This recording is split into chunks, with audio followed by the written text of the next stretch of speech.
1952 में लाहौर के एक मुअज़्ज़िज़ और तालीम याफ्ता ख़ानदान में एक बच्चा पैदा हुआ, इमरान अहमद खान नियाज़ी। उनका ताल्लुक़ पश्तून नस्ल के नियाज़ी कबीले से था।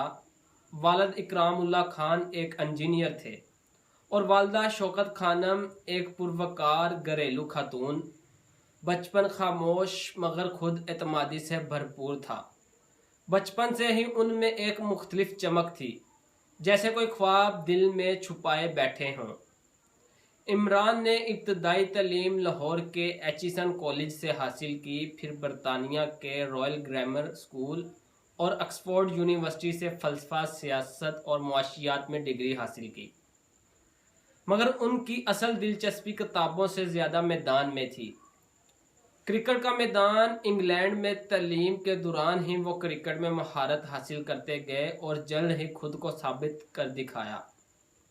1971 में उन्होंने पाकिस्तान क्रिकेट टीम में शमूलियत इख्तियार की।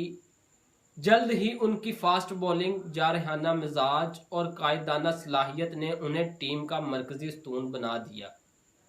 1982 में वो टीम के कप्तान बने और फिर दुनिया ने देखा कि पाकिस्तान की टीम किस तरह एक ताकत बनकर उभरी। 1980 की दहाई में उनकी क़यादत और कारकर्दगी ने उन्हें एक लेजेंड बना दिया। इमरान खान का सबसे शानदार लम्हा वो था जब 1992 के वर्ल्ड कप में उन्होंने पाकिस्तान को चैंपियन बनाया। ये न सिर्फ एक क्रिकेट मैच की जीत थी, बल्कि ये कौम के हौसले, इत्तेहाद और यकीन की जीत थी। ट्रॉफी उठाते वक्त इमरान खान का चेहरा सिर्फ कामयाबी का नहीं बल्कि एक नए ख्वाब का ऐलान कर रहा था।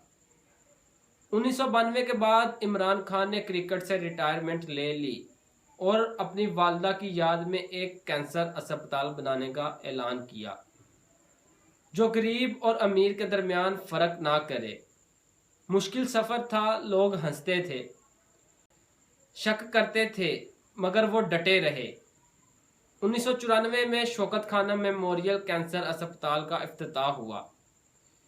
ये महज एक अस्पताल नहीं था, ये एक ख्वाब की ताबीर थी। 1996 में इमरान खान ने पाकिस्तान तहरीक इंसाफ के नाम से एक सियासी जमात कायम की। उनका मकसद था करप्शन का खात्मा, इंसाफ की फराहमी, एक नया पाकिस्तान बनाना। इब्तदा में वो नाकाम रहे। लोग कहते थे यह सियासत उनका मैदान नहीं है, मगर इमरान खान ने हार नहीं मानी। जलसे किए, देहातों में गए, नौजवानों को मुतहर्रिक किया और एक तहरीक बनकर उभरे। 1997 और 2002 के इंतखाबात में शिकस्त, मीडिया की तनकीद, ज़ाती हमले और तन्हाई के लम्हात, मगर इमरान पीछे ना हटे।